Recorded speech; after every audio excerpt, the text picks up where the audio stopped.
Selamat hari Minggu. Jumpa lagi di kegiatan Bina Iman Anak Gereja Keluarga Kudus Paroki Pasar Minggu. Nama aku Angela. Salam sehat ya. Yes. Yuk kita mulai doa pembuka yang akan dipimpin oleh Rafael.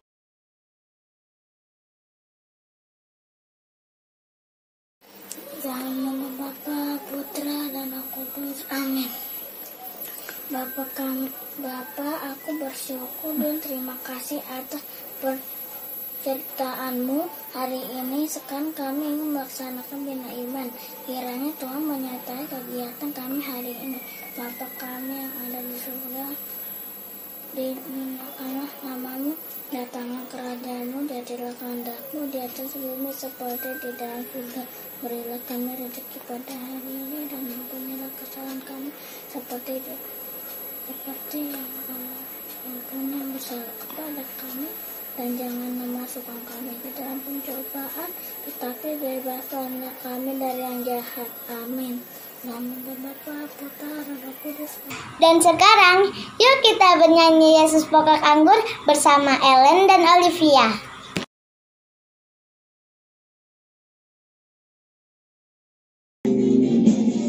Toko dan citalah caranya, citalah dalamnya. Yesus pokok dan citalah caranya, citalah di dalamnya. Yesus pokok dan citalah caranya, citalah di dalamnya. Yesus perjuangan membuka. Yesus takku ditampau ku cinta dia. Yesus cintaku ku cinta kau cinta dia. Kokokah kitalah caranya, kitalah di dalamnya. Yesus pokok dan kitalah caranya, kitalah di dalamnya. Yesus pokok dan kitalah caranya, kitalah di dalamnya. Biarlah kau akan berbuah. Sekarang saatnya kita membaca kitab suci.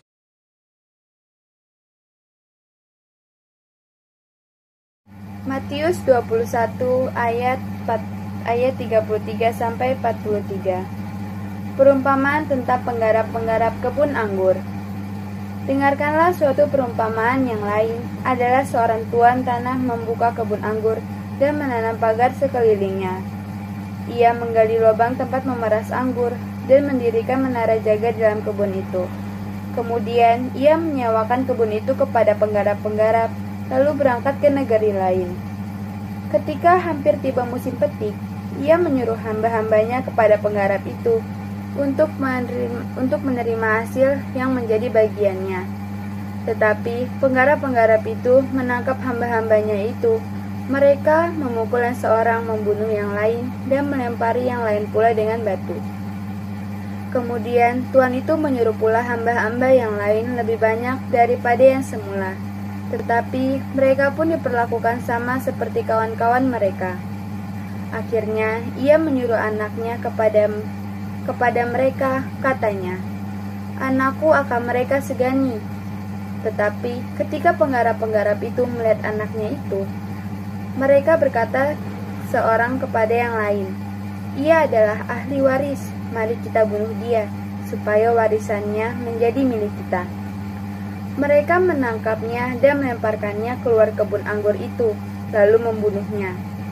Maka apabila tuan kebun anggur itu datang, apakah yang akan dilakukannya dengan penggarap-penggarap itu?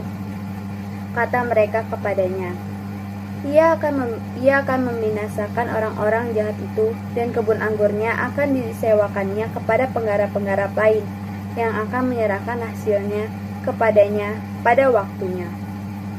Kata Yesus kepada mereka, "Belum pernahkah kamu baca dalam kitab suci, batu yang dibuang oleh tukang-tukang bangunan telah menjadi batu penjuru. Hal itu terjadi dari pihak Tuhan, suatu perbuatan ajaib di mata kita. Demikianlah Injil Tuhan, terpujilah Kristus. Teman-teman, yuk kita dengarkan renungan dari Romo Bukti dan Frater Pando. Halo teman-teman semua, sehat terus, bahagia terus, yes.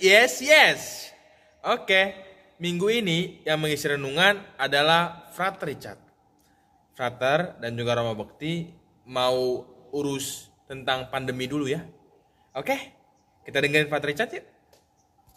Halo teman-teman, apa kabarnya? Semoga hari ini teman-teman semua diberkati Tuhan dan selalu berada di dalam lindungannya.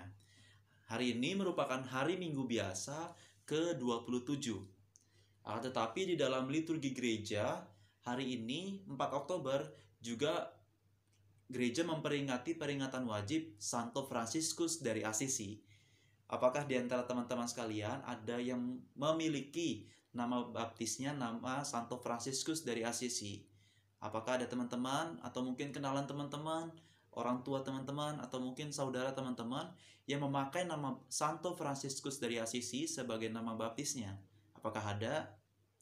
Kalau misalnya ada, Frater mengucapkan selamat berpesta nama ya. Semoga Santo Fransiskus dari Assisi bisa menjadi teladan iman kita supaya kita bisa mendekatkan diri kepada Tuhan.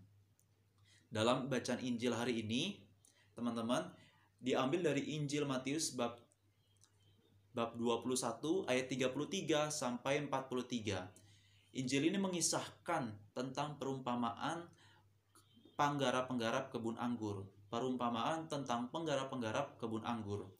Jadi di dalam kisah ini Yesus menceritakan 4 tokoh, teman-teman. Yang pertama, tuan tanah, yang kedua, penggarap-penggarap kebun anggur itu, yang ketiga, hamba-hamba tuan tanah, yang keempat adalah anak dari tuan tanah itu sendiri. Jadi ada 4 tokoh ya teman-teman ya dalam kisah perumpamaan ini. Yang pertama, siapa tadi? Tuan tanah. Yang kedua, penggarap-penggarap. Yang ketiga, hamba-hamba dari tuan tanah. Yang keempat, anak dari tuan tanah itu sendiri. Jadi ada 4 tokoh dalam kisah perumpamaan ini. Dikisahkan dalam perumpamaan ini, tuan tanah mempunyai kebun anggur.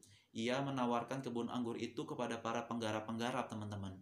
Suatu ketika, tuan tanah ini pergi jauh dari kebun anggurnya itu. Nah, saat musim panen atau musim petik tiba, tuan tanah itu mengirimkan hamba-hambanya kepada penggarap-penggarap kebun anggur itu.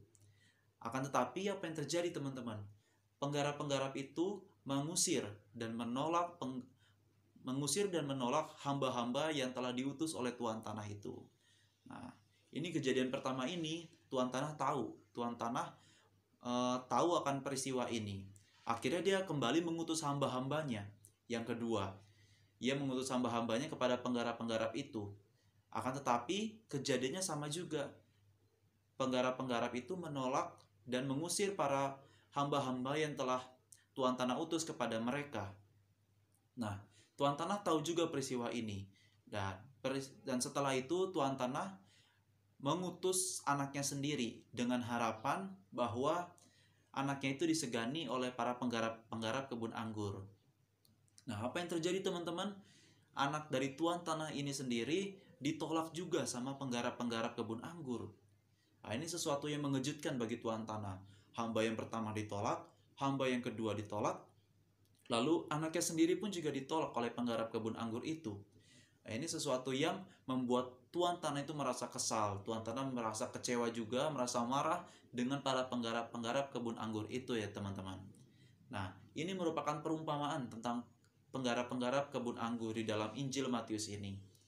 Teman-teman sekalian, dari Injil ini, dari bacaan Injil yang kita baca, yang kita dengarkan, mau mengajak kita supaya kita tidak seperti para penggarap-penggarap kebun anggur itu, yang menolak semua utusan Tuhan, yang menolak semua perkataan-perkataan orang, yang merupakan perkataan dari Tuhan itu sendiri.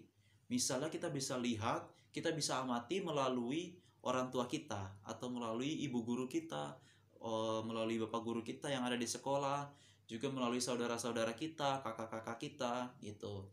Itu merupakan nasihat di mana Tuhan itu berkarya di dalam diri orang-orang yang menasihati kita. Sekarang, apa yang harus kita lakukan, teman-teman? Hal yang harus kita lakukan adalah mendengarkan dan melakukannya. Jangan sampai seperti para penggarap-penggarap kebun anggur yang menolak dan bahkan mengusir para utusan-utusan yang Tuhan tanah berikan kepada mereka. Ini pun juga sama, bagaimana Tuhan telah mengutus kepada kita orang tua, Bapak Ibu guru yang ada di sekolah, supaya kita bisa menjadi anak yang baik, supaya kita bisa menjadi anak Tuhan yang luar biasa. Nah, kita bisa menjadi itu karena nasihat-nasihat yang orang tua kita berikan, yang Bapak guru yang ada di sekolah berikan juga. Ini membantu kita, mendidik kita supaya kita bisa menjadi anak yang baik. Jangan sampai kita malah menjadi anak yang tidak baik, yang tidak mau mendengarkan, sama seperti penggarap-penggarap kebun anggur itu.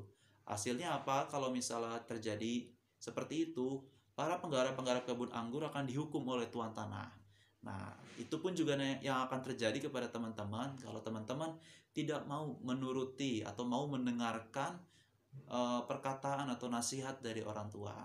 Mari teman-teman sekalian, kita frater juga, teman-teman juga diajak untuk mau mendengarkan perkataan Tuhan, mau mendengarkan sabda Tuhan yang Tuhan berikan melalui orang tua, melalui Bapak Ibu guru, melalui para frater yang ada di paroki kita, atau mungkin para romo yang ada di paroki kita, yang ada di gereja kita, supaya kita bisa menjadi anak-anak yang baik, supaya kita bisa menjadi anak-anak Tuhan yang luar biasa. Begitu teman-teman, semoga pada hari Minggu ini teman-teman bisa semakin menyadari bahwa Tuhan itu hadir di dalam setiap pribadi, di dalam setiap orang-orang yang kita jumpai. Tuhan itu hadir di dalam diri mereka, teman. Tuhan itu hadir di dalam diri mereka, dan semoga kita bisa saling menjaga relasi satu sama lain, bisa mau mendengarkan, mau menerima, atau mau melakukan nasihat-nasihat yang orang tua kita berikan. Semoga teman-teman bisa menjadi anak yang patuh, menjadi anak-anak yang penurut, dan inilah kunci supaya kita bisa menjadi anak-anak Tuhan yang baik dan luar biasa. Saya Frater Richard, sampai ketemu lagi dalam pertemuan berikutnya. Sampai jumpa teman-teman. Dadah. Terima kasih Romo, terima kasih Frater. Teman-teman, marilah kita doa penutup yang akan dipimpin oleh teman kita, Grace.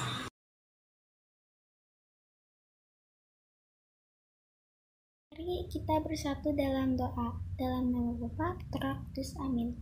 Tuhan Yesus yang Maha Baik, terima kasih atas berkat-Mu sehingga kami dapat melaksanakan Bina Iman ini. Dan sekarang kami ingin menutupnya. Berkatilah dan lindungilah kami agar terhindar dari COVID-19, dan kami akan melaksanakan Bina Iman lagi seperti biasa. Terima kasih Tuhan Yesus. Amin. Dalam nama Bapa, Putra, Kudus, amin. Kegiatan BIA sudah selesai. Minggu depan ikutan BIA lagi ya. Dan jangan lupa jaga kesehatan. Pakai masker, sesering mungkin cuci tangan, dan menjaga jarak. Terima kasih semua. Tuhan Yesus memberkati.